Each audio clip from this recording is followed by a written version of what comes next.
ప్రతిపక్ష నేత హోదాలో తొలిసారి అసెంబ్లీకి చేరుకున్నారు. ఇవాళ వచ్చారు మాజీ సీఎం కేసీఆర్.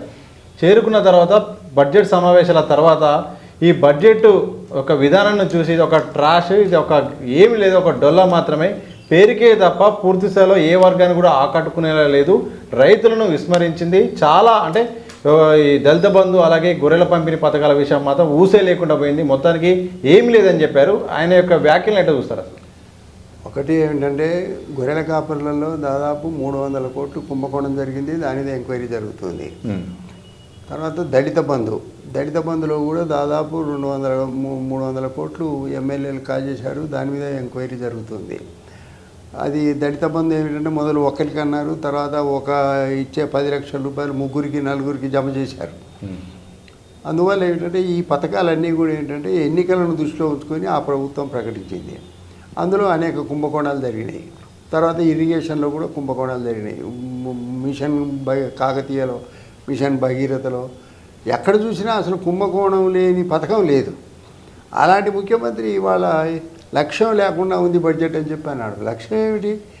వ్యవసాయ రంగానికి సంబంధించి 31,000 కోట్లు మాఫీ చేస్తున్నారు. ఇంతకుముందు 5 సంవత్సరాలలో మొదటి విడతగా 16,000 కోట్లు, రెండో విడతగా 19,000 కోట్లు మాఫీ చేశారు. అది 8 ఏళ్లలో. ఇప్పుడు 1 సంవత్సరంలోనే ఇది వీళ్ళు ఇక్కడ అమలు చేస్తున్నారు. అందువల్ల ఏమిటంటే విమర్శించేటప్పుడు ప్రతిపక్షం అనే పేరుతో విమర్శ కాదు చేసేది. లక్ష్యం లేదు, లక్ష్యం ఉంది. వాళ్ళు రైతులకు ఒక లక్ష్యం పెట్టుకున్నారు. ఎన్నికల మేనిఫెస్టో ఒకటి ప్రకటించారు. ఆ మేనిఫెస్టోను గ్రాడ్యువల్గా అమలు చేసేటటువంటి ప్రయత్నం ఒకటి చేస్తూ ఉన్నారు. అందువల్ల ఏమిటంటే ఆయన విమర్శను ఎంతమంది స్వీకరిస్తారో తెలియదు, కానీ వాస్తవంగా ఏమిటంటే ఈ బడ్జెట్కు ఒక లక్ష్యం ఉంది. అయితే పరిమితమైనటువంటి పరిస్థితి ఏంటంటే మా ఆర్థిక పరిస్థితిని అంత అధ్వానం చేసి వెళ్ళారు. ఇప్పటికే ఈ ప్రభుత్వం వచ్చిన ఈ 6 నెలల్లోనే 41,000 కోట్లు అప్పులు చెల్లించడం జరిగింది. అంటే ప్రతి నెల 12-13 వేల కోట్లు ఆదాయం వస్తూ ఉంటుంది గవర్నమెంట్కు.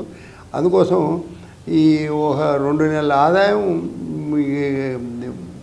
గత ప్రభుత్వం చేసినటువంటి అప్పుల కిందనే చెల్లించడం జరిగింది. అందువల్ల ఏమిటంటే